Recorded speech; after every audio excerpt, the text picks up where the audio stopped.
So our next guest has been in the media a lot recently in the last few days. This is not the first time. We actually talk about it on the show. She is definitely, the media comes after her more than anybody I know in this industry with headlines recently, including living in a bunk bed for $1,200 a month, privacy not included. That was CNN's story.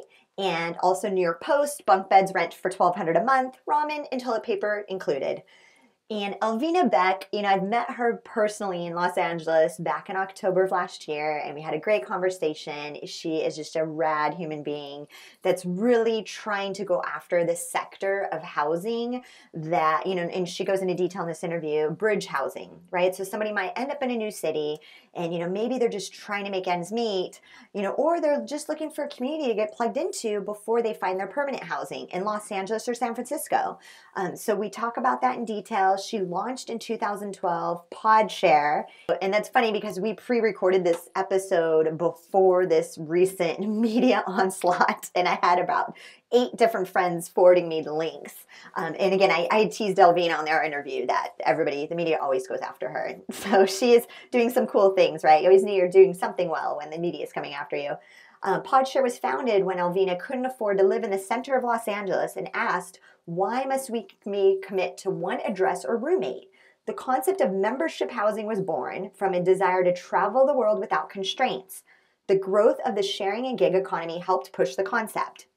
There are 220 pods to share across 7 neighborhoods in Los Angeles and San Francisco for any duration of time. They redesigned the bunk bed in a tribal floor plan with a micro focus on neighborhoods in underutilized and commercial buildings. So let's go straight into this episode. I know it's an hour long. Me and Elvina just kind of really talked and went deep into the Los Angeles housing crisis, the San Francisco crisis, and just, it was fun to have this real conversation with her. And what I love most about Elvina, and I know you guys are going to see this in this interview, is how passionate she is about what she does. And she lives in these pods and has lived there since she launched. So this girl walks the walk, talks the talk. So let's just get right into the episode. Hello, everybody. Christine here this week again with another episode of the Co-Living Code Show, where I get to interview investors and developers and mainly co-living operators from around the world. And today we have Elvina Beck, and she is the founder of PodShare in Los Angeles. And let me start by saying, so I met Elvina in person in LA back in October. She was the speaker just by chance. I didn't even know she was going to be there at the Techstars Startup Weekend in Santa Monica, and we had a great conversation, and she spoke, and it just blew me away. Like, her passion for this industry, you guys will, I'm sure you'll sense it from the interview. She's been in this industry since 2012. And so she has the pods, and we'll go into detail. And if you're watching on the YouTube channel, you'll see we'll play some video of the actual locations so you can see what the pods in PodShare look like. Also, some of her residents actually have tattoos of PodShare. So I think that says a lot for a community and a tribe when they're getting tattoos of the name of where they're living at. So let's just go ahead and launch into it, Elvina. Again, I've been waiting months and months for this interview, so I'm glad you finally made time. I know you just launched San Francisco in May. So a month ago, right? Yeah. Okay. So I know you've been busy. It's the San Francisco PodShare. We're just in the lobby at the moment, but it's right downtown. And it's a great city. But we're Angelinos. I spent 16 years in Los Angeles, and so what better place to launch a startup than your backyard? And PodShare is, you share pods across the city of Los Angeles. No duration of time. You have unlimited transfers. There's, if you're staying month to month, there's no security deposit. There's no other fees other than the cost of the pod, because we believe in membership housing. So you're a part of a network of neighborhoods. And if you don't want to spend the nights at different locations, you can also go in by daytime. And also, if you aren't able to afford by night, you can go in by daytime to use any shared amenities such as the showers, the Wi-Fi, the lounge. We have 7 great neighborhoods that are so expensive across LA. In downtown, Los Feliz, Hollywood and Vine, Westwood, right next to UCLA, Venice Beach, another one downtown, and then here in San Francisco. That is so rad. And I've been to the Venice Beach location. Such a cool concept. And it's like $50 a night, right?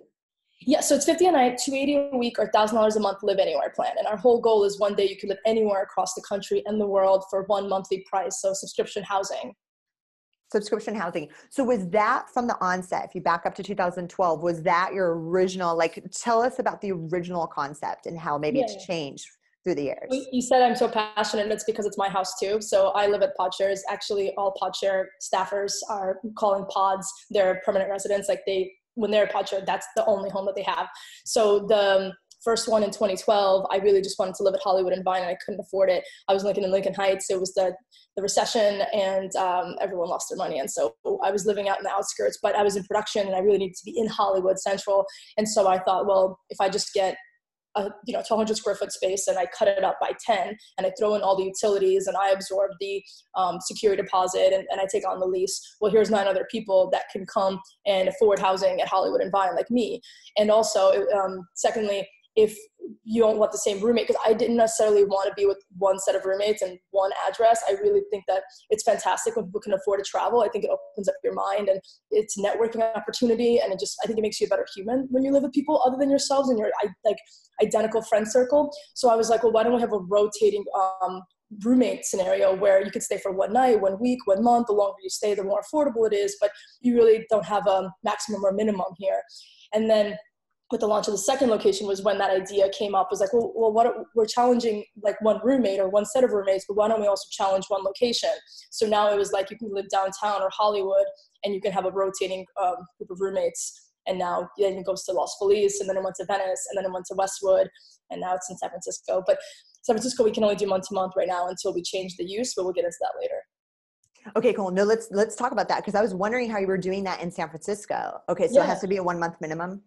Yeah, so San Francisco is very particular about, and by the way, I want to get into like, we're a housing, not a hostel. We are very into upcycling or creating new innovative ways to live. We love sharing. There's a lot of people doing micro living that are calling themselves co-living, but we love the sharing economy. We're born out of the sharing economy. That was my way of affording living.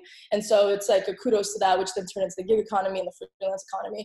So we take commercial or underutilized spaces and make them either residential or increase their density. So here in San Francisco, they don't allow short-term rentals unless it's your main residence.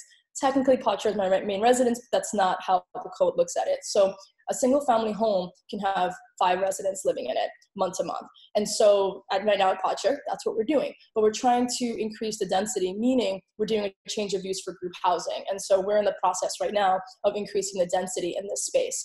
PodShares don't look like homes. They're not Victorian homes. They're not apartments. They're, one was a marijuana dispensary that I converted into group housing. Another one is a hotel use in Westwood. Another one used to be a church. The other 2 are live works. This one is a house, it's a single family home, but it doesn't look like a house because the ground floor is commercial zone.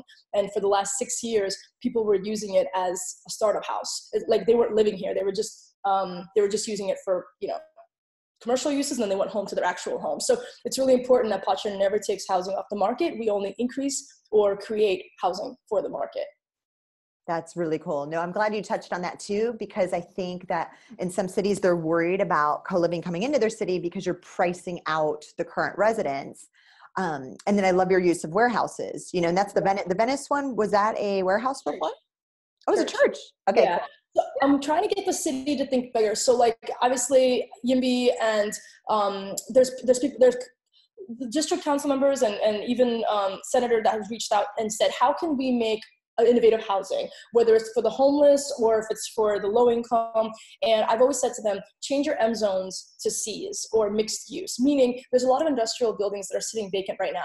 I could put pods in there. My pods, what they are double decker. They're about 12 foot tall with a stairway instead of a ladder. So back in 2012, when I had this open floor plan, because the live work unit that I started in used to be a warehouse. So it had those bones, but it was pre-converted to a live work unit, which San Francisco doesn't have, by the way. And every jurisdiction is a new story. Like I'm working in Santa Monica.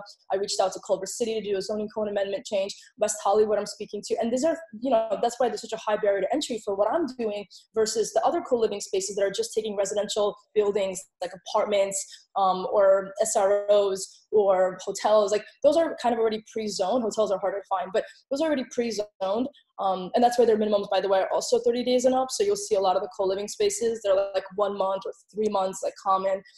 But with us, you could do one night, but that's much harder. And that's why it's taken me 7 years with 7 locations, but also we're self-funded. So that's another thing.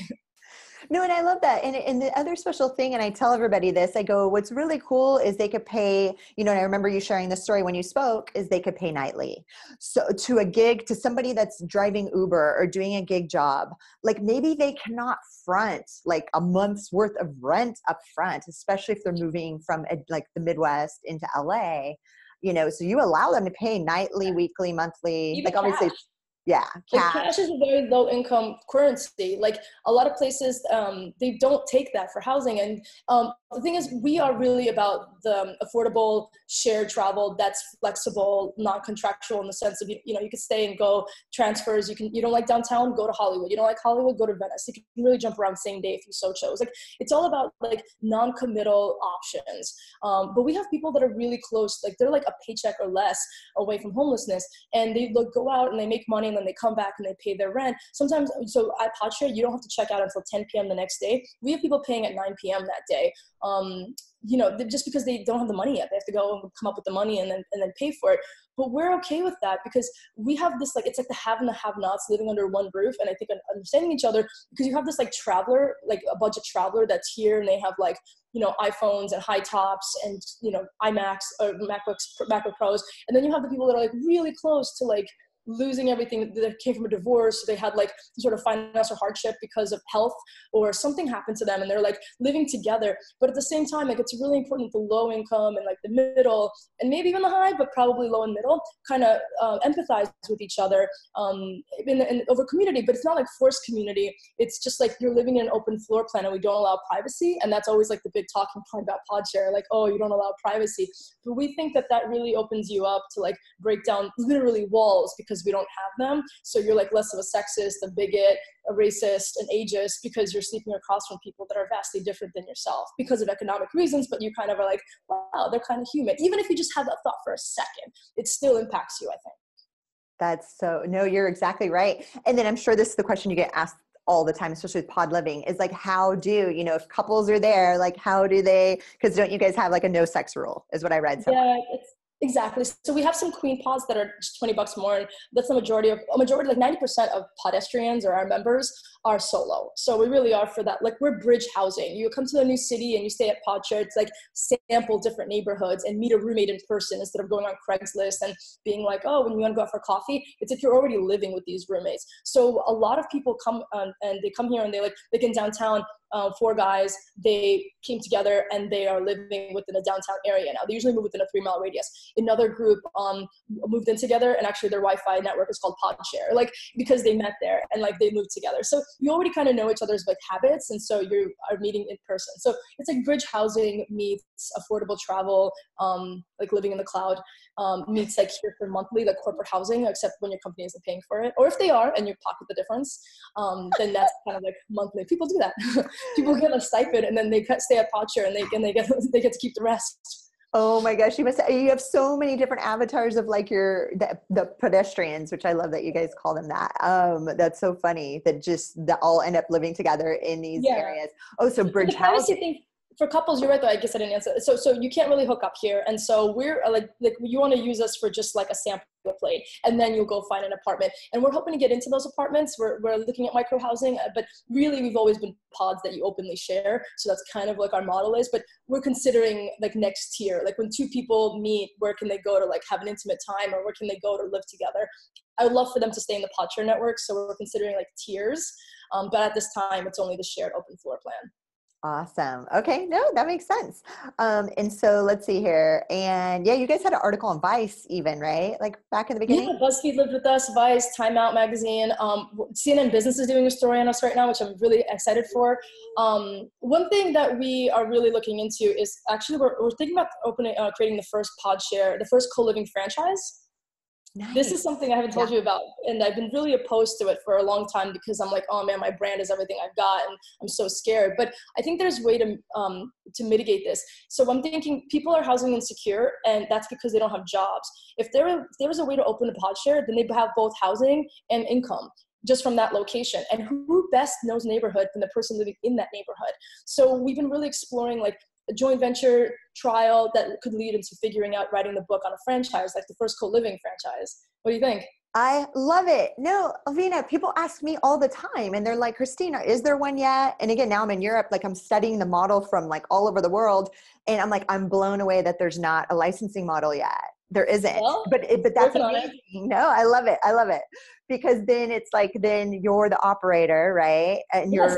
you're going to care, but you're right. It's just the brand consistency needs to be there, Yeah, but you can standardize that. Yeah, like it's not like interior design. Like we literally we can go build a pods. Like we're a leaser, construction company, and operator. So essentially, the operating part could be you, and the lease would probably be you too. But then the construction company, we can come and build a pod so they're all in unison. My question would be like two form. As a street kid that started their own company with my savings account, I really want to make sure that people like me can open a pod share, and it's not just like rich people getting richer. But I also know that there's liabilities to people like me all over the world trying it and then being like, oh, it's not for me, and dropping it, which could hurt the brand. So I wonder if there's like a two-form model. One, like, the accredited investors that, buy the land or rebuy the land and essentially lease in like an equity property manager, like that can rise up. Or it's a person that has, let's say, like $20,000 or $10,000, and then PodShare either gives them the debt of the difference, or we go into it together and they earn the income and pay off that debt or not. So I really want to make sure there's a way that like Joe and Jane's can, prosper, live in, build a network. I really think like if I want to live anywhere, plan across the world, I can't do it on my own. I'm not taking venture, and it just, how am I supposed to grow if I'm doing like 2 a year, because zoning takes forever. Yeah, no, which is super impressive that you're even growing at that scale without venture money and without, and then you just going and talking with these cities. Like, so, and you have a business partner, right? Is it? Yeah, yep. So there's two of you. Okay, yeah. Awesome. And then there's like 20 RAs that run the place, and like reservation teams is within that. But we scour LoopNet, we go look for lease signs, and then it's my job to go convince landlords that we are, financially sound and well branded and insured, and we will take on every risk and liability, and you can trust us. And then that landlord says, yes, we'll get like a, 5 to 15 year lease there, and we build the pods, which is furniture pieces that we custom build ourselves, and then we introduce it into the network. Awesome. And then you're modest, but I know you're like literally building the pods yourself. Do you still do that even in San Francisco? Yeah. I think it's important if we're doing this franchise thing. Like, I think there's like, you have to come work at a pod share for a minimum of 2 months. And we have to make sure like we vibe. Like, we have to live and work in a pod share. 2, you have to build a pod share yourself. It has to be like a Habitat for Humanity feeling where like you are literally putting like drilling the screws in and feeling the pods that you are going to be living in and sharing in a community. I think those are really 2 like non-disputed requirements for owning a co-living pod share franchise or for sure. Has the city of Los Angeles with the homeless, the population is what, 55,000? That's like the number. Yeah, that's insane. It is so sad to hear that. Has the city talked to you? Have they talked to you at all about like, how is this a way to kind of help bridge that gap? Yeah. Well, so I'm the president of my neighborhood council, and we recently opened up Schrader Housing, which houses 70 people now. It's co-ed, but there's males and female section, and they use cots. And I really kind of, I wish that the city came to me and said, hey, here's the cot, and here's all this airspace, and it's just dead because it's a really tall tent is what they put in there. I really wish that someone said, hey, come put the pods in there, because instead of 70, we could put 140, people in there, because they're just sleeping. And it's not really dignified. Like, pods have TVs, they have outlets, they have lights, so you can stay like connected and read in bed. Like, it's just like more community, and there's a stairway. It's just like, cots sound like you're in the military, and it's fine. Look, something's better than nothing. It was a quick way to get people off the streets, so I'm not hating on it. I think we need all sorts of housing out there, but I definitely would love for our model to be used in homeless like activating homeless, like I don't say shelters, because I think they should be communities.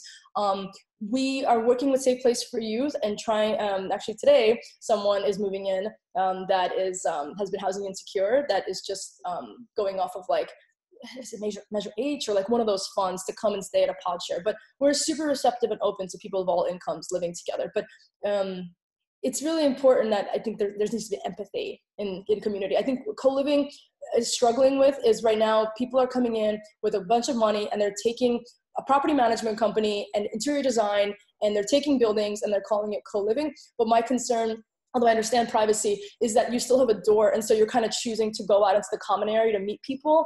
And I get it. That's good for like a long-term model. So I totally am not riffing on it. But my concern is that like, you still kind of like are controlling your environment, and like you're like closing the door and like you're only watching, Fox, or you're only surrounding yourself by white people, or you're only eating like, your type of food, versus if you had to share a kitchen, you'd be sampling different kinds of food. If you had to share bathrooms, which a lot of these places, you'll hear like music that is not like yours in the kitchen and the bathrooms and everything.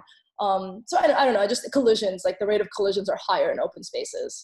Yeah, no, for sure. And people could still isolate. I do say that, with those other models, there could be isolation. I mean, yeah, if they never leave the room, if they have a micro suite with the kitchen and all that, they're never going to leave. Never. But people value privacy. Privacy is a luxury, like if you look at the history of privacy, like a lot of tribes didn't have privacy because of security, right? They didn't want animals or other tribes to come in and impede and kill them. And so they lived together in community. So PodShare, same thing, like because I see you, you see me, we build trust. And there's transparency there. So like one guy came off of an airplane for Australia and had his first seizure. Well, because there wasn't a closing, like we were able to help him. Actually, I wasn't even there. My staff wasn't even there. It was actually the guests themselves that put him on his side, and we were able to assist him until the ambulance came. But I mean, if you have a curtain or anything like that, like if you hear weird noises, you're like, what's going on there? And you kind of leave it. But if you can see it, you're like, oh, that's not good. Stop doing that. If there's drug use or any sort of like hanky-panky that could be uncomfortable for other people that didn't sign up for that,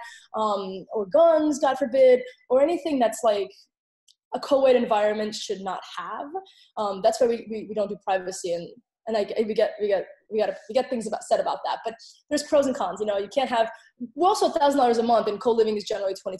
So let's talk about the cost savings too, Yeah, no. And again, that's, everybody asks me, oh, what's the best type of co-living? How many different types are there? I'm like, oh my God, there's such a freaking variety of like co-living, right? Something like that, that's super open, and you're meeting everybody, and you're cooking, just like you said, you're hearing different types of music, and you're just so super integrated. There's zero privacy. And then there's the scales of like tons of privacy, and then everything in between. Just like co-living is exciting right now. People are running with it. It's like a shoe, and they're like molding it. There's so many. I kind of wish co-living was separated than micro-living though. That's like the one thing I wish this movement would differentiate. I think co-living is collisions, and it's co-ed, and it's collaborative, and it's open. And I think micro-living is what a lot of these folks are doing right now, which is just micro units, SROs. I think if it has a door, it's micro living. If it doesn't have a door, it's co-living. But I didn't get to write the lexicon, so. No. And again, I knew in October, that's why I was just like, when you were taking the stage, I was just laughing. So I'm like, whoa, like she is super. And again, you've been in it for so long. So you're like, but at the same time, is it kind of refreshing that it's finally catching on? Like, did you see the trajectory change when it started catching on? Yeah, last 2 years. So in 2012 to 2014, all landlords would be like, hell no. And then like co-working got really popular, and then people were like, oh, okay, it's like co-working, which is like really high market prices per square foot. That's cool. And then all the landlords care about is money, right? Not all, but most. It's the protection of their building too, and the neighbors. There's a lot. But they were like, oh, it's like co-working, but you spend the night. Okay, I'm into that. And at that point, we had grown enough years behind us to know that we weren't like a press nightmare.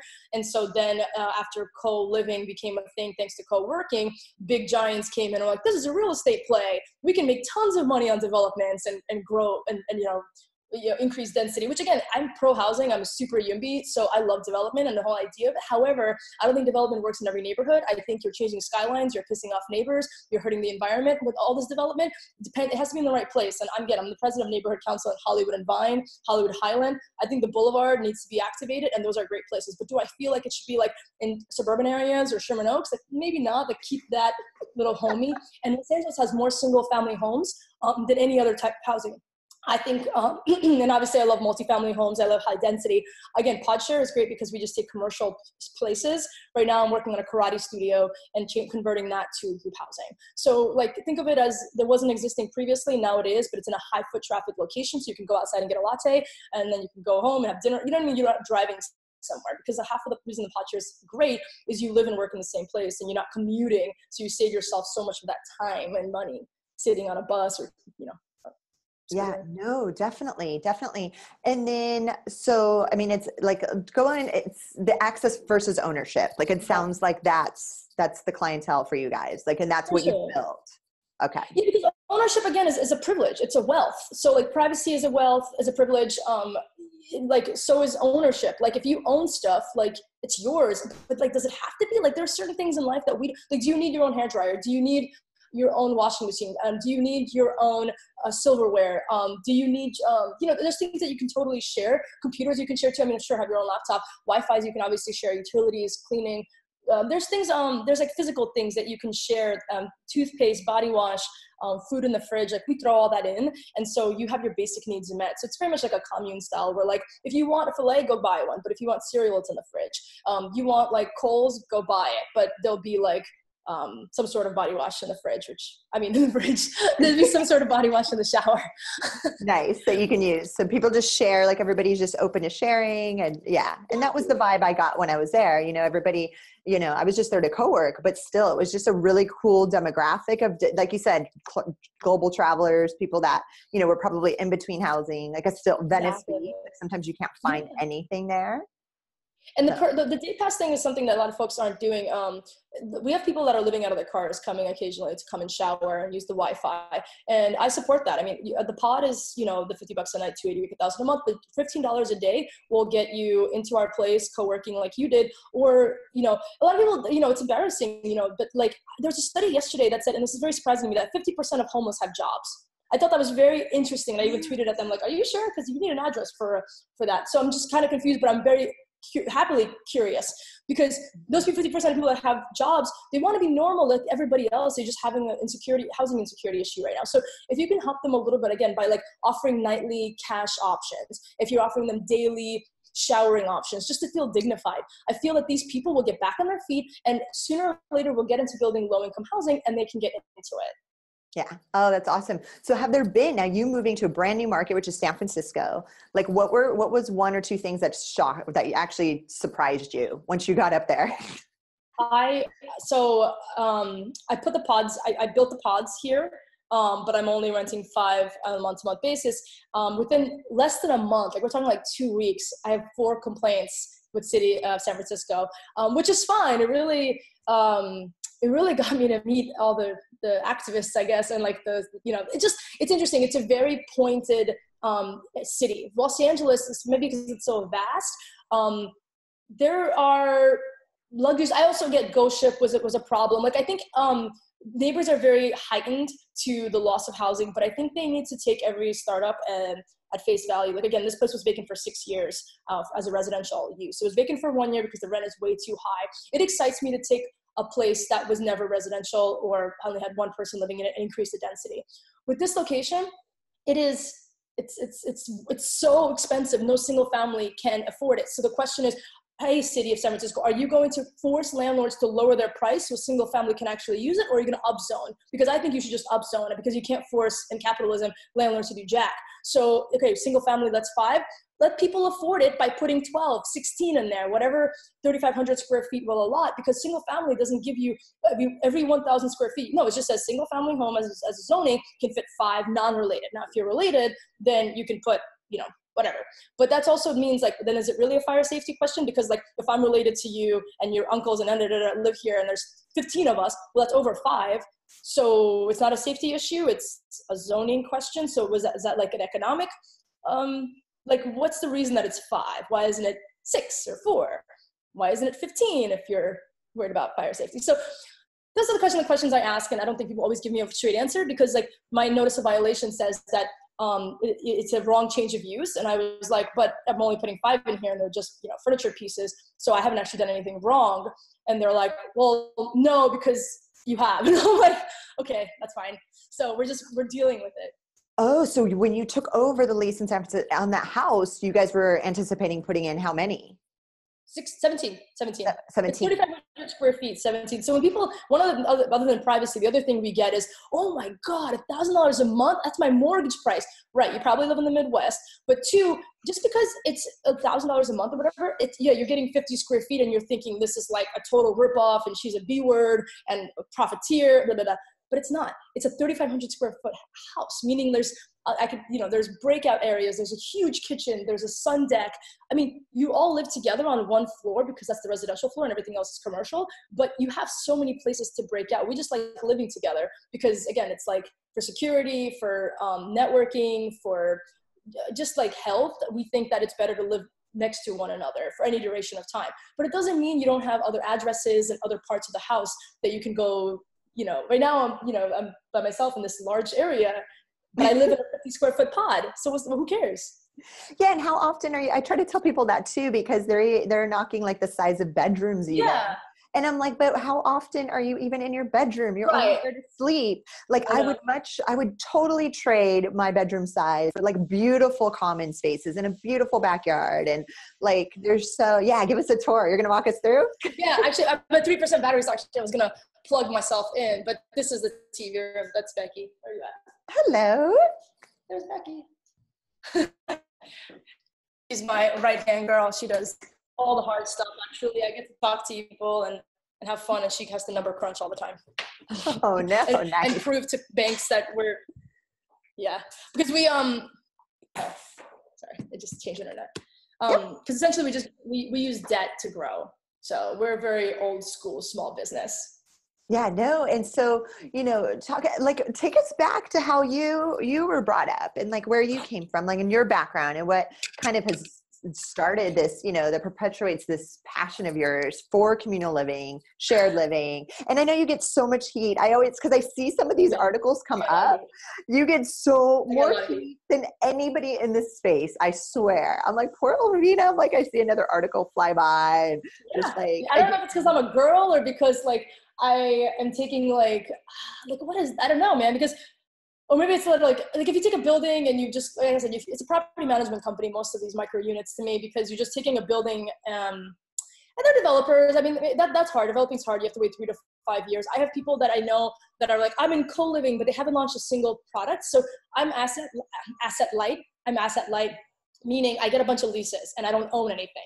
So you can say, oh, well, my equity is not, I don't have any, right? Because and I have a brand, but I don't have equity in the building. But these guys, because they're buying the land and they're developing up, they'll have one co-living space in 3 to 5 years and they'll own it, but I'll have 7 and I'll own nothing. So like, what is better? That's why I think like the franchise model or the joint venture model for me to grow the network probably makes sense because I'm asset light and we can save up enough to buy later. But to answer your question, I was born in 85 in the USSR at the time. And then in 1990, when the wall collapsed, my family went to Brooklyn.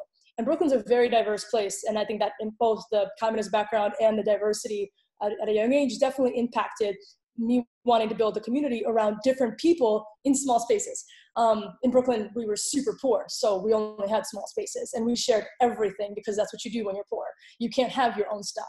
And so from Brooklyn, my parents, I was supposed to go to a school with like metal detectors. My parents were like, oh, no. So then I went to New Jersey. The problem with New Jersey is that it was super judgmental. It was like it was wealthier. And I was my first, that was my first experience with like definitely have and have nots because I was not like them. I was definitely a street kid. I was definitely an immigrant. And I didn't know the laws of attraction when it came to like people have been known, very cliquey. So I felt like an outsider, for a very long time until I was 18 and I was able to go to Los Angeles where this, the California dream, everyone comes to LA to make it or like remake themselves. And so I was in production like many Angelinos, sometime, play with. And it was great. I was really fantastic, but I didn't feel like I was really doing anything of substance. Like I was able to tell stories and that was fun because I started doing camera work, but I didn't feel like I was really leaving a lasting impression. And that's when the recession hit and I couldn't afford housing. And I was by accident kind of like had this idea, but I was still doing something. I was still trying to get into tech. I had a business partner at the time and we were building a film-friendly database called Scoutmy, which essentially puts people's homes and businesses on a website, which like today's Gigster.com basically is what I was doing back in like when was this? Like 2007? But I'm not a techie. And that's one thing I say to people. If you don't have a tech background, and you don't have a partner that's in tech, I don't think you should go into tech. The thing is about PodShare is I can do everything from cleaning a toilet as a housekeeper, marketing the place, talking to landlords, like going to the bank. Like I can do every single thing at a PodShare. And I think that's why, again, it translates to people who don't have money, or maybe even many skills. If they have good logic and hard work ethic, they can operate a PodShare. Because honestly, that's all I have. I'm not overly talented in too much. So that's when PodShare came. It became my house, and it became this concept of like, why do we only have one home and one roommate? That is so boring. And then that's when everything started. No, and that's the first time that's been talked about. I mean, definitely the being able to be mobile and jump from house to house around the world, that's definitely been talked about, in previous shows, but like having different roommates has not, been talked about, where it's like, okay, like you just meet as many people as you can because you're jumping into these different living environments with different people. Well, I think a lot of people, they say housing. So definition of housing is always really weird to me. Your house is a place that you stay long-term, I suppose, is what definition of housing is. But like if you're housed for a night, or is that not housing? Does the world consider that something else? Like, because I still think it's housing. You're being housed that night. So the reason why is like jurisdictions and investors maybe, or anybody who has any say in something, like they don't consider sometimes PodShare housing because it's all short-term. So I don't agree with that. But also I would love where people right now, like you don't have housing right now, right? You're in Europe. I'm in Amsterdam. Yeah. So but housing here was a nightmare to to find, because it's so tight. The market's so tight here. So yeah, I mean, again, yeah. I would love for people not to pay two rents, meaning like if you live in Chicago, but you're traveling to LA, I would love for you to transfer that Chicago to LA, so that you didn't have to pay two rents. Like that's an ideal world for me, where people could leave college and say, I'm going to live in an apartment, in a house, in a PodShare. You know what I mean? Like I want it to be an industry of like, I'm not quite ready to settle down an annual lease. I also don't have the security deposit for that and a proof of income. And so I'm just going to go like PodShare around the country to figure out where do I want to work? Have I met anybody on an intimate level or on a agape like friendship level that I want to spend a bunch of like time with, and then settle down? Because right now we're just living with our parents. Like 35% of millennials are living with their parents because of affordability, lack of supply that's in their price range, which is affordability again. And because they're like, how am I supposed to commit to something that I've never tried? And Airbnb is at $135 a night average. So like, unless you have a bunch of money, and corporate housing is expensive as hell. They're like, $2,000 plus. Even $1,000 I know is a lot, but in the cities that we're in, it's still not bad. No, you're There's right. There's definitely like $750 a month, stuff like that. But unfortunately, like, I'm not in Koreatown or in Lincoln Heights, or I'm like really trying to hit the hardest markets. Like again, Venice Beach, Hollywood and Vine, downtown Arts District. Like I'm just trying to hit like the most expensive markets and offer people a chance to sample those places versus more affordable places where the monthly rent could be $750 for a bunk. Yeah. And it's like these 12-month leases are not going to fly anymore. Like, especially not even millennials, but Gen Z, right? They're just not, if you tell them they need to stay in one area for a year, like they're just like, no way. Like, it's just they'll pay extra for month to month. And I tell everybody that, like, just to have the freedom to move, they will pay extra for month to month. And they probably will end up staying still like 6 months. It's access, not ownership, right? Because they want access to that place, but also options, not like commitments. They want options. Yeah, no commitments. Grass is greener on the other side. It's a very like, millennial and Gen Z thing. Like, but what's over there? It's so shiny. And I think when companies start realizing that the reason why they want to commit you is because their banks want to see that you can, you have a projection. So like, for example, with me, I can tell you my occupancy is 85, 87%, but that doesn't mean it's going to be annually. But if a bank says, I have, a 6-month minimum, and someone signs up and you say you have occupancy in the 6, you're guaranteed that income. So it's just like, it's not for you, the consumer, it's for the financer, it's their, and even if you don't use it, they don't care. It's essentially like, I can just validate this housing. So they lock you in essentially.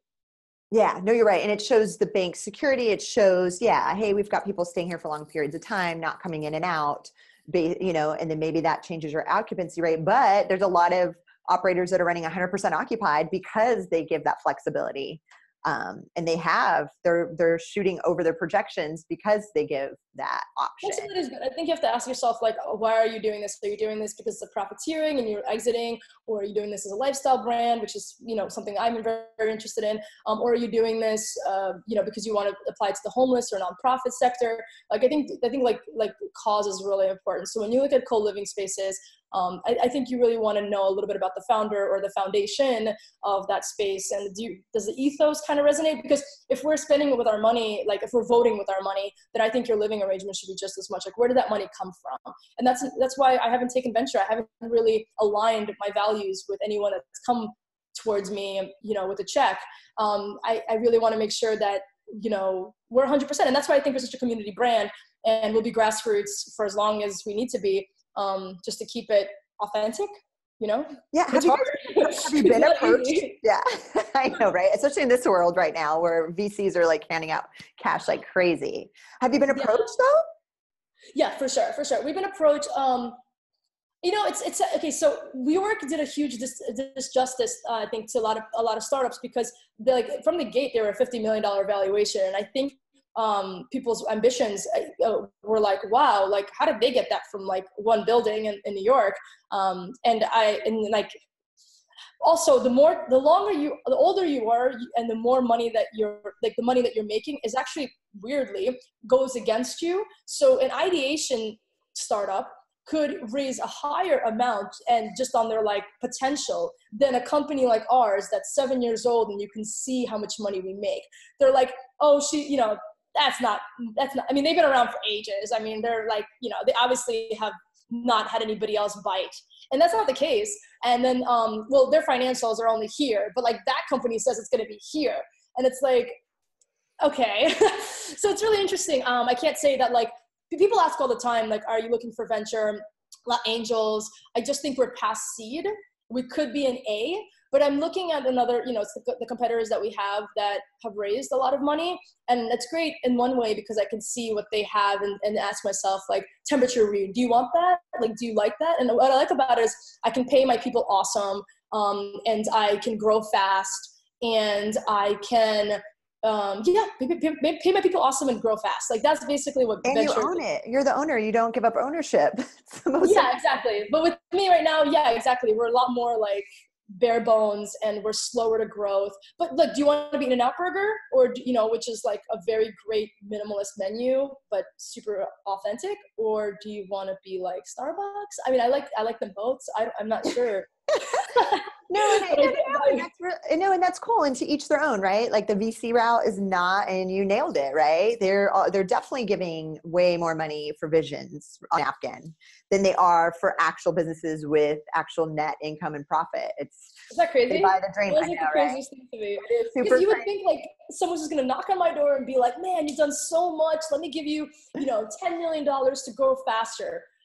Crickets. I mean, maybe like there's always tomorrow, but again, it has to align. Like, where's that money come from? I want to know. Like, and I think angel, I mean, even on a Series A, maybe you find some super angel that like really believes in what you guys are doing and has a passion. Maybe they were an immigrant too, and they have cash, and they're like, okay, Elvina, like I love what she's doing, like, and then it's decent terms. But money's not hard, the money is not keeping us back. It's like we have money. It's like the cities are taking way too long and getting approvals on things.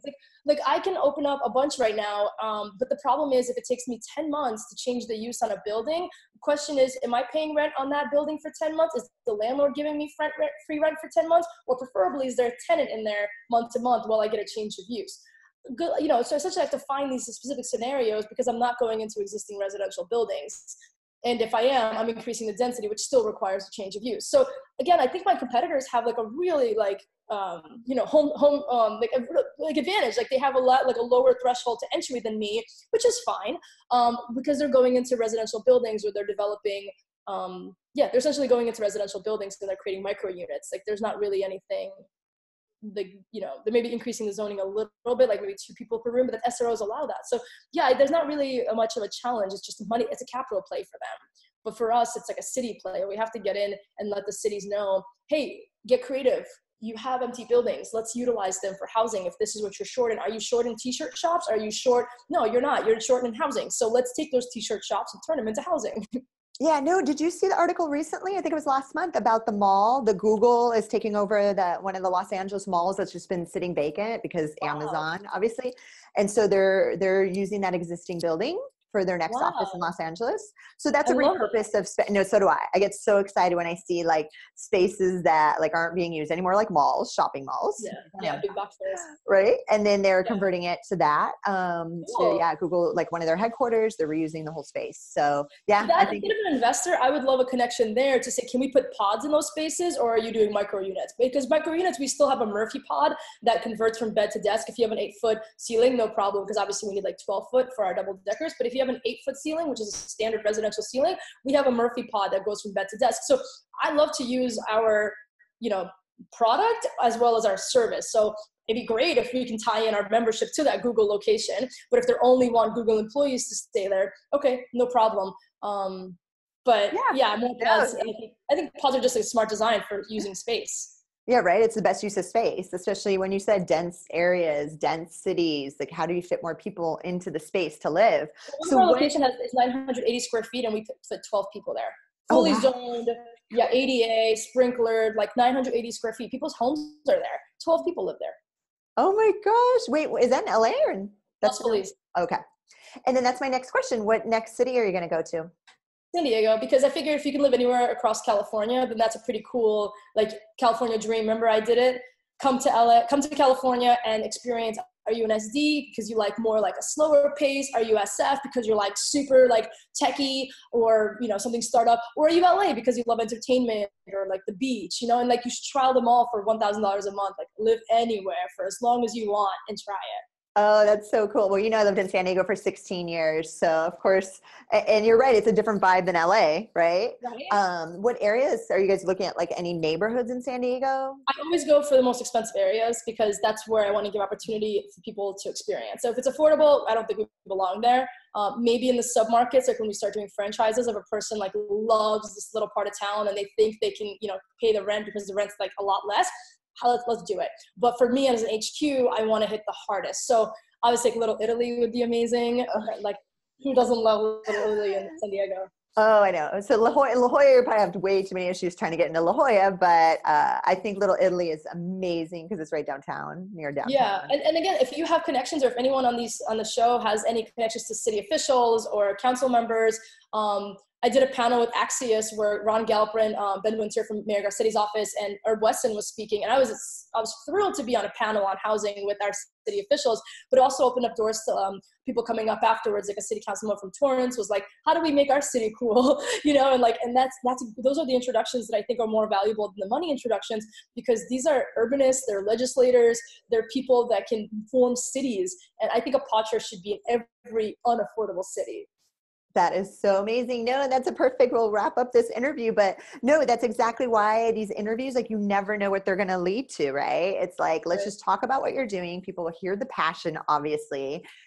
Somebody might think it's a rad concept and just reach out and say, okay, we need try this. Staying in one too. Like, the best thing is today you can book a pod and try it. And you can see, is it for me or is it not? Or are you feeling lonesome? If so, come to a PodShare. I guess even if you have a home, just pop in and meet some people. It's also like someone from MIT is adding us to their thesis project, and someone from Northwestern did a whole thesis using their fund to come and stay at a PodShare for like 7 weeks. So it's great, like from a theory standpoint, from a sociological standpoint, what is the sharing economy look like in the tribal floor plan? And that's the most exciting thing to me is like having a conversation about forming like a housing industry or a type. And I guess CoLiving is that, but. Yeah, tribal floor plans. So I haven't heard that before. I've only heard it from you. So is that kind of something, have you heard it before? That's something you guys have coined where it's like, this is a very tribal floor plan because everybody sees everything. CoLiving because you wrote the book on it. Does anybody else do the PodShare floor plan? It's one large open room with pods that face each other. Like, I guess you have bedrooms, right? Hacker houses, or what's that floor plan that you experienced? Another one is Upstart, which is also in LA, but I know that they have curtains, so that's a little different than what you're doing. Yours is more open. And they're industry based. Their whole idea was like people who want to be in entertainment want to only hang out with people in entertainment. So their whole thing is Is people, I think that's a slippery slope, because what if you get into like, this is only a place for Asians, this is only a place for doctors, this is only a place for 30-year-olds. I think I really love the diversity of PodShare. And so I've spoken to someone from there, but it's not something that we want to entertain, because I think diversity is like the melting pot of America. Like, it's the backbone of this country that we immigrated to. So why would we make it like a camp of just those people? But different strokes for different folks. That's what's great about also America, is you have an idea, you go out there and you throw it at the wall and see if it sticks, and let the market decide. When people give me like shitty reviews on YouTube, I'm like, guys, we're 7 years old. It's not for you. It's not for you. Leave it alone. But obviously some people are using it and they like it. And then people have been there for like 8 months, 1 year, that are co-living at PodShare. And the privacy thing's not a big deal to them. If they want to go hook up, they'll go on Tinder and they'll go to someone's house. If they want to go back to their family's house, they'll go to their family's house. It's just so affordable. They can use that as a storage unit and when they're not there, and then they come and they stay there when they want to. And they're normal people that have jobs and lives. So it's not for everybody. That's fine. But I think there's no option out there right now that's like a bridge housing scenario for people like just getting on their feet or just trying to figure out where they want to spend the next year. No, you're exactly right. And even a hotel room is at least $100 a night. And you're by yourself. Bare minimum. And you don't meet anybody in town. You're in your room by yourself, like watching television. Like, You're right. Okay. So my last question, and thanks again for coming on today. Like this was so neat because it's such a different, version of co-living, and you've been in it for a while. So you can tell, you know your stuff, especially when it comes to this, is like, where do you see the future? Like, I mean, you've seen in the last 2 years how it's just like the concept is just kind of taking a whole, like it's just like a rocket ship now in the last 2 years. So where do you see a lot of people are like ULI, and a lot of like real estate forums are writing like co-living is not going away. Like, it's here now and it's not going anywhere. So I think it'll be a category, which is great. I think it'll be a category. The only thing is, I just want to know that there's low income and middle income housing that's being built. Because right now everything's luxury that's being built. Like, let's just talk Los Angeles. I don't know about the rest of the country, but there is a lot of, so 30% of your income should pay for housing. That's like the national average. In Los Angeles, and most definitely San Francisco, 50% or more is paying for your housing. So wages are not increasing at the rate of how that housing is. So therefore there is disparity, right? So these people are being left in the dust because there's also not new income housing that's being built. Homes every 40 years supposedly need like a revamp. And also Los Angeles finally approved granny flats, which I think is a fantastic use of density. Essentially, if you have a backyard, you can build a home on it and people can live there. Like, that's fantastic. I think more cities need to increase their densities and the NIMBYs need to stop. But not everywhere. Again, I think that suburbia, I should still say like suburbia, but we need city centers with high rises that people can afford. But the key word is affordability. So what I see is with PodShare, you can pay a price to stay anywhere across the world. I'd love to go from Bali to Chicago to New York to LA. I deal with transportation, but my housing is all sorted. And whether I show up at 11 p.m. or 11 a.m., I can open the fridge and get myself something to drink and eat. And then I can go take a shower after my long flight. And I don't need to bring anything. I bring a backpack and I'm there. And it's very much experience. And now, you know what? I don't like the vibe here. I don't know why. I just don't vibe with it. And I'm going to go to the front desk, or I'm going to look at my app and I'm going to go to a different PodShare. So I think flexibility and access is like what I perceive for myself. But from a market standpoint, we really need to get our low income housing because right now we were talking about people are being pushed out because the market is so good and interest rates are so low that people are pushing people out, remodeling and upcharging to an average Los Angeles studio is like $2,200. In Santa Monica, it's even more. It's like $2,800 for a studio and like a 1-bedroom. It goes up and up from there. It's just so unaffordable. And again, if you don't have a roommate that how can you divvy that rent up by one person? And how do you have the security deposit for that? It's just like really simple questions. And people come here without a job and they think they're going to find something. And a lot of people stay at PodShare and they go home because they haven't found a job and they haven't found anything. And they have to just be like, I don't have a choice. So they go home, back to their parents' house. 35% of millennials live with their parents. So more options. Yeah. Different and the affordability. No, and I'm glad, that's been a common theme is you nailed it. Everybody says it's like co-living. It's like a luxury living right now. There's like Yeah. On the nose, exactly. Co-living is not affordable right now at $2,200 a month. I mean, we live with having difficulties because they were what, $3,500 in DC. It's just, it needs to be affordable. Like if you are living in a room this small, why does it cost this much? I don't understand, but I do. It's because development costs are high and they're paying above market prices. I get it, but they're also not putting in really, and they're putting housekeeping in and maintenance and furnishing, but that's you know, that's a little some cost. of that. It's almost like you're paying a little bit extra for that built-in social network and the events and the gorgeous shared space. And so do you think co-living should be $2,000 a month? I think it should be $1,000 a month, even for a private. I think it should be. No, I just think there needs to be like different buckets, right? Yeah. For different people. Like these are, you know, again, it's being priced right now for like the business professional that's in their 30s.